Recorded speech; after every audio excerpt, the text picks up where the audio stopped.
Bertrand que nous connaissons, Dieu l'a utilisé pour faire beaucoup de choses.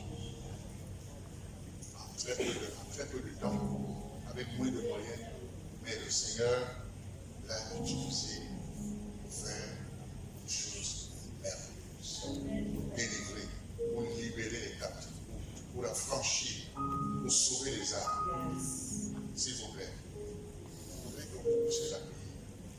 Sa servante, Pasteur Béni.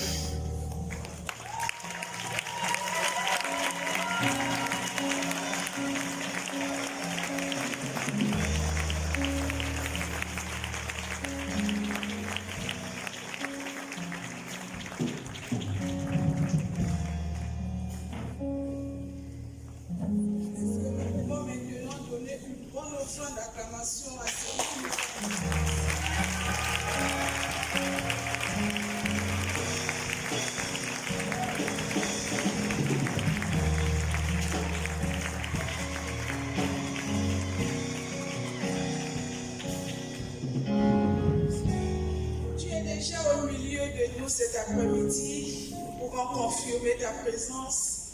Nous ressentons, Seigneur, ta présence. Nous savons que tu es ici et fais-nous du bien à tous les niveaux. Que notre arrivée ici cet après-midi ne soit pas en vain. Permets que chacun de nous ici soit touché d'une manière ou d'une autre. Et pour ta seule gloire, au nom puissant de Jésus-Christ, nous avons ainsi prié. Amen. Amen.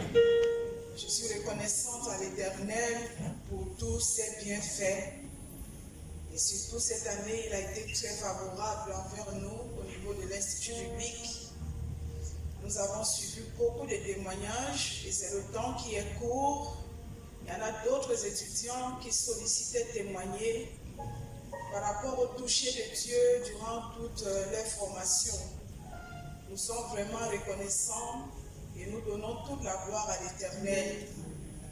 Je suis ravie de votre présence cet après-midi et je crois que le Seigneur ne peut pas nous attirer en ce lieu, nous permettre de laisser nos occupations, surtout que c'est un dimanche. Il y en a beaucoup qui sortent de l'église et qui sont venus pour honorer ces hommes et ces femmes. Le Seigneur ne peut pas permettre que vous soyez ici et retourner sans qu'il y ait quelque chose qui va se passer tout à l'heure dans vos vies.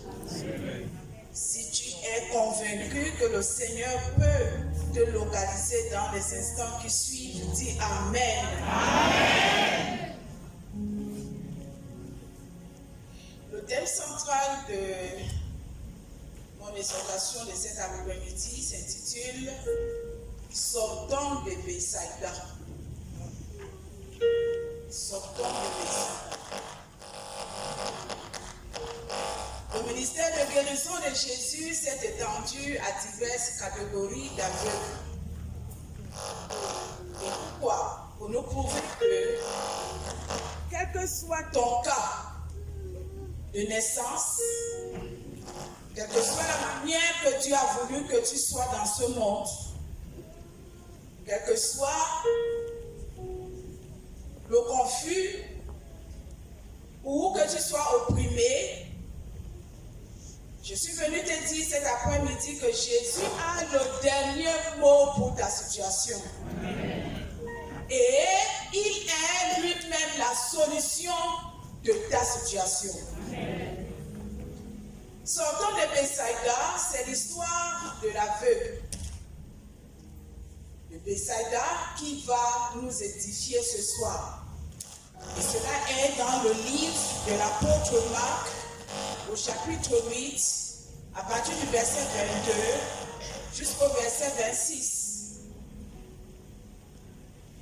Il se rendit à Bethsaïda et on amena vers Jésus un aveugle. On le pria de toucher. Il prit l'aveugle par la main et le conduisit hors du village. Puis il lui mit de la salive sur les yeux, lui imposa les mains et lui demanda s'il voyait quelque chose. Il regarda et dit, j'aperçois les hommes, mais j'en vois comme les arbres qui marchent. Jésus lui mit de nouveau les mains sur les yeux, et quand l'aveugle regarda fixement, il fut guéri et vit tout distinctement. Alors Jésus le renvoya dans sa maison en disant, n'entre pas au village. N'est-ce pas intéressant? Amen. Au verset 22, on est dit qu'on amena à Jésus un aveugle. On le pria de le toucher. J'ai envie de relever ici que l'entourage de cet aveugle était bien. L'entourage. Les gens qui étaient tout autour de cet aveugle étaient les bonnes personnes. Est-ce que quelqu'un me suit déjà? Parce que ce sont eux qui ont amené l'aveugle. Et ils ont supplié Jésus pour une première fois. Je sais qu'il y en a beaucoup de prédicateurs de l'évangile dans la salle, mais pour moi, pour une première fois, qu'on va supplier le maître de guérison à toucher quelqu'un qui est malade. Son entourage était bien. Et rapidement, j'attire notre attention que de fois, Dieu peut nous ouvrir les portes par notre entourage. Mais de quelle manière nous considérons les gens qui sont tout autour de nous? De fois, nous les regardons par un mauvais œil. Nous interprétons leur vie. Nous les négligeons même. Mais ici, dans cette histoire, nous sommes convaincus que c'est l'entourage qui va supplier le maître de toucher l'aveugle. Après ce message, commence à considérer ton entourage. Bethsaïda ici, pour ceux-là qui ne sont pas au courant, c'est le village de l'apôtre Pierre. Bethsaïda, c'est le village d'André. Bethsaïda, c'est le village de Philippe. Et vous irez chez Jean, au chapitre 1er, le verset 44. Il va nous confirmer cela. Seulement, ce village avait une mauvaise renommée. Et leur renommée, c'était quoi? La Bible nous dit que c'était un village incrédule. Et c'est dans ce village que Jésus, pour ceux-là qui se rappellent, a multiplié les pains pour 5000 hommes. C'était à Bethsaïda. Et c'est là où la guérison de l'aveugle s'est passée en 2 étapes. Et avec autant de signes, ils n'ont pas cru à Jésus. L'incrédulité ne faisait que monter. Et pourtant, Jésus avait commencé à toucher leur village. Ils ont oublié, ils ont négligé. Et c'est pour cela que vous allez constater que Jésus était un peu indifférent. Ce n'est pas qu'il ignorait la situation de l'aveugle, mais il était indifférent par rapport à ce village-là. Au verset 23, Jésus le prend par la main et le sort du village. Ils sont à Bethsaïda. Mais Jésus va décider de prendre l'aveugle par la main et de le sortir de Bethsaïda. Pourquoi hors du village? Pourquoi Jésus ne pouvait pas finir la séance de guérison là, sur place à Bethsaïda? Pourquoi Jésus va tenir l'aveugle et le sortir hors du village? Pourquoi? Pourquoi hors du village? Parfois Dieu doit nous sortir du bruit, du regard des personnes mal intentionnées, des commérages, l'indifférence dans nos églises. Tu arrives, personne ne te reçoit, personne ne t'accueille, tu es dans ton coin, 1 an, 2 ans, 3 ans, mais tu fais partie de cette église. Pourquoi hors du village? Parce que Dieu doit nous sortir des critiques des autres, des moqueries. Pourquoi sortir hors du village? Il doit te sortir également de la distraction de TikTok.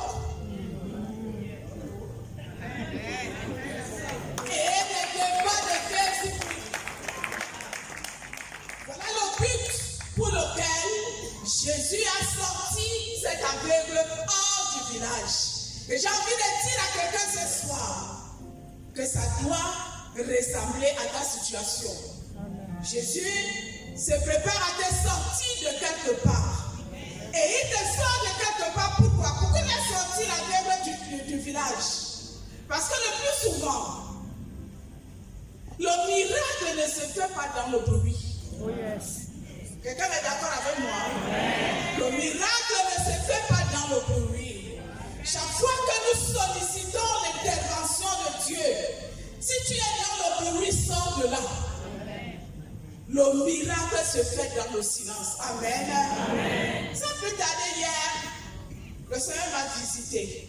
Pas une guérison instantanée. Hier, c'était samedi, non?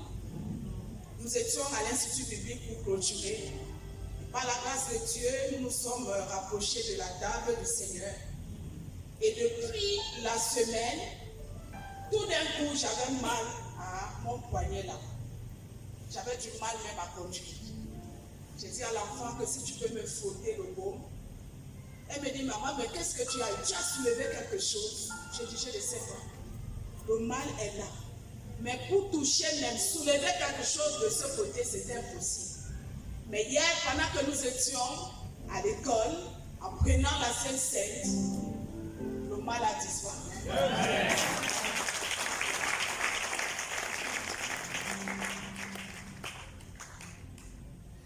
Et nous allons constater que c'est le seul miracle où Jésus doit s'y reprendre à 2 fois.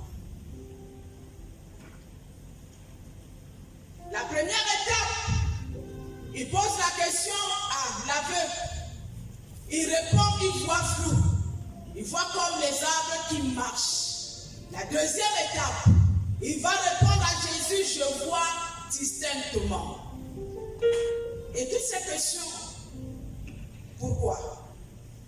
Jésus nous montre que la guérison spirituelle est souvent progressive. Amen. Et c'est ce que nous dérange aujourd'hui à l'église.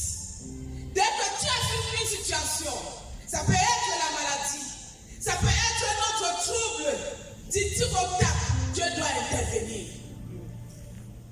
La guérison spirituelle est progressive. Pourquoi? Parce que Dieu travaille dans chacune de nos vies, chacune de nos situations à sa manière. Amen.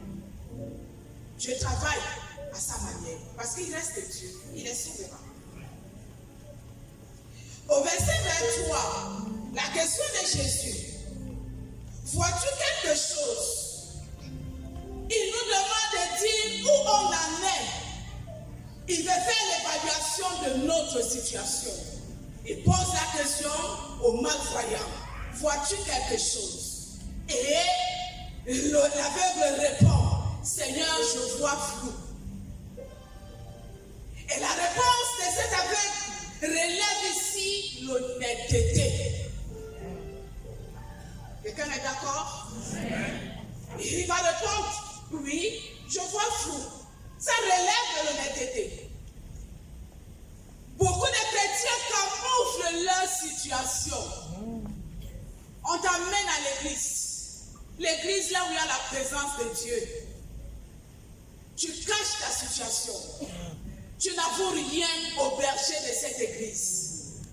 Pourquoi? Parce que tu es envahi par la honte, la peur, le rejet, le cantiraton. Si tu es atteint d'une maladie incurable et que tu puisses confier ça au pasteur, peut-être que le pasteur ne va pas garder ça pour lui seul. Et toute l'église va commencer à te regarder d'un genre. Mais j'ai envie de te dire cet après-midi que ne camoufle plus ta situation. Pourquoi? Parce que la prière du juste a une grande efficacité. Quand le juste élève la voix et demande une intervention à Dieu, Dieu l'écoute. Quelle est la situation qui te dérange depuis des années? Quel est le problème que tu traînes depuis des années? Et tu ne veux pas que quelqu'un soit au courant. Le Seigneur veut ce soir que tu te libères. Et que tu sois honnête comme le malvoyant. Amen. Amen.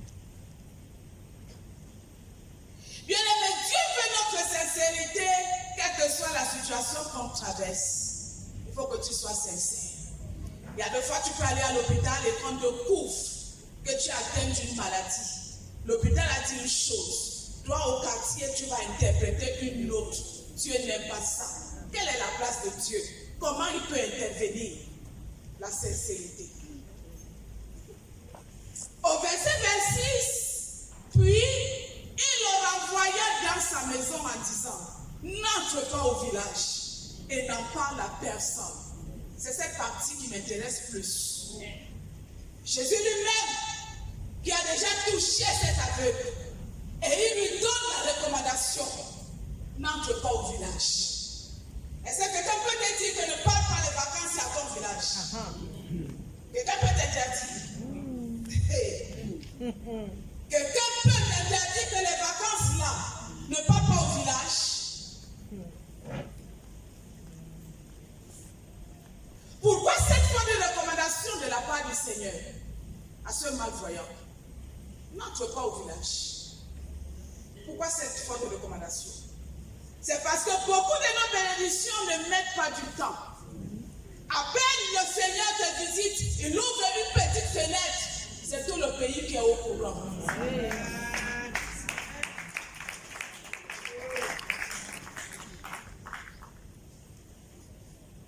Je suis venu ce soir, bien-aimé, en quelques mots te dire, apprends à protéger ta bénédiction. Apprends à protéger ton miracle. Tout le monde n'est pas obligé de savoir ce qui se passe entre Dieu et toi. La Bible même dit que ce que la main droite la donne, ça c'est un chemin ne doit pas être au courant. Nos bénédictions s'envolent. Ne reste pas. Des fois le Seigneur te guérit. Mais la guérison là n'est plus permanente parce que tu as publié partout. Il y en a certaines personnes dans les villages qui n'ont pas besoin d'être au courant. Mais toi, tu veux voyager les vacances. Beaucoup de morts subites de foi. C'est quand l'ennemi est au courant que tu es déjà enceinte de 2 semaines. C'est toi-même qui commences à publier ta grossesse. Quand vous voyez la même, je porte quelque chose. Qui t'a demandé? Quand vous voyez la même là, vraiment je suis fragile. Hein? Donnez-moi la place qu'il faut. Parce que là, je suis enceinte. Jésus ne voulait pas de spectacle sur la guérison de ce malvoyant. Il y en a beaucoup de nos miracles que Dieu ne veut pas que tu ouvres la bouche pour en parler. Dieu ne veut pas. Il faut conserver cela. Quelqu'un te demande un mariage. Rapidement, tu vas annoncer à toute la République. Bientôt, je serai mariée. Mon gars même est du haut-degré. Il est même de la famille du président. Le gars n'est même pas encore venu faire les fiançailles chez tes parents, mais la République est au courant. Un mois après, c'est lui-même qui va te dire que je crois qu'on doit arrêter cette relation. C'est vrai ou c'est faux, les gars? On doit arrêter cette relation. Mais qu'est-ce qui n'a pas marché? Tu n'as pas su conserver ta bénédiction. Jésus ne voulait pas de spectacle sur la guérison de ce malvoyant. Il voulait d'abord guérir son cœur. Parce que tout se passe à l'intérieur de nous. Si ton cœur n'est pas guéri, ce n'est pas le corps physique là qui pourra faire des mouvements. Tout commence à l'intérieur. De l'abondance du cœur, la bouche paterne. Ça commence à l'intérieur. Mais pour que ton cœur soit guéri, bien aimé, pour que les plans quittent ton cœur, tu dois être enseigné dans la parole de Dieu. Afin que cette lumière que l'aveugle voyant offre devienne claire.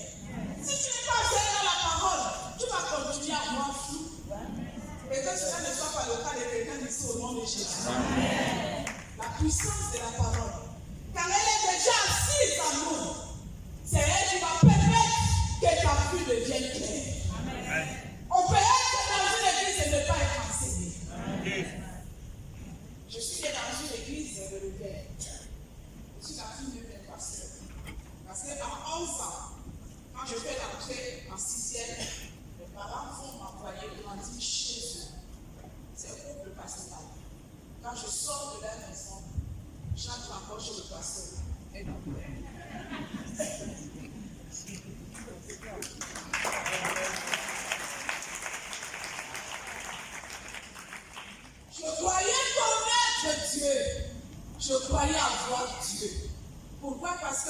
ont élevé, ce sont les pasteurs.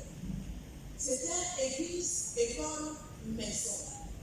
Mais la première fois, après notre mariage, où je vais m'asseoir à l'école publique, je vais écouter 4 enseignants. Je rentre à la maison, je pose la question à mon mari.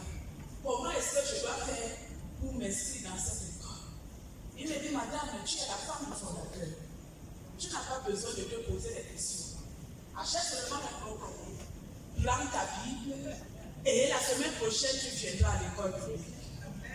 Et j'ai envie de vous dire, bien aimé, si le Seigneur ne permettait pas que j'entre dans cette école, pour qu'on puisse vraiment enlever la religion à moi. Parce qu'à l'époque, quand je voyais une soeur qui est même mal habillée, je la diabolisais. Je disais que non, elle n'est même pas chrétienne. Dès que je voyais une soeur qui se comporte comme ça, je dis, mais non, elle n'est pas. Mais pourtant, c'était la religion. Par la grâce de Dieu, les enseignements que j'ai reçus à l'école m'ont ôté la religion. Et aujourd'hui, je peux servir Dieu dans la liberté. Amen.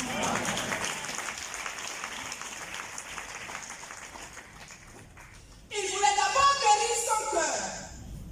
Tant que la lumière de la parole n'est pas dans ta vie, ne te presse pas d'aller au village. Il faut d'abord te rassurer que tu es mature dans la vie spirituelle. Ne te presse pas. On a beaucoup d'exemples. Les gens qui se sont pressés d'aller dans leur village. Au retour, c'était les mauvaises nouvelles. Ne te presse pas d'aller au village. Tu n'es pas mature. Parce que là-bas, il y en a les géants. Ils sont restés. Ils t'attendent. Et quand tu arrives naïvement, tu vas aller les embrasser. Toi, tu crois bien faire. Mais ils t'ont retenu. Que cela ne soit pas le cas de quelqu'un ici ce soir. Ne te presse pas d'aller au village. C'est la recommandation de Jésus envers le malvoyant. Ne te presse pas. Prends du temps. Prends du temps, bien-aimé.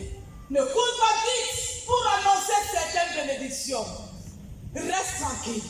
Apprends à conserver ce que Dieu t'a donné. Garde cela en toi. Si le mariage n'est pas sûr, n'en parle pas. Si ton voyage n'est pas sûr, n'en parle pas. Garde ta bénédiction. Et je vais continuer parce qu'il me fait le clin d'œil. En nous rappelant, bien aimé, que Jésus est le même hier, aujourd'hui et éternellement. Une manière de te dire qu'il guérit encore.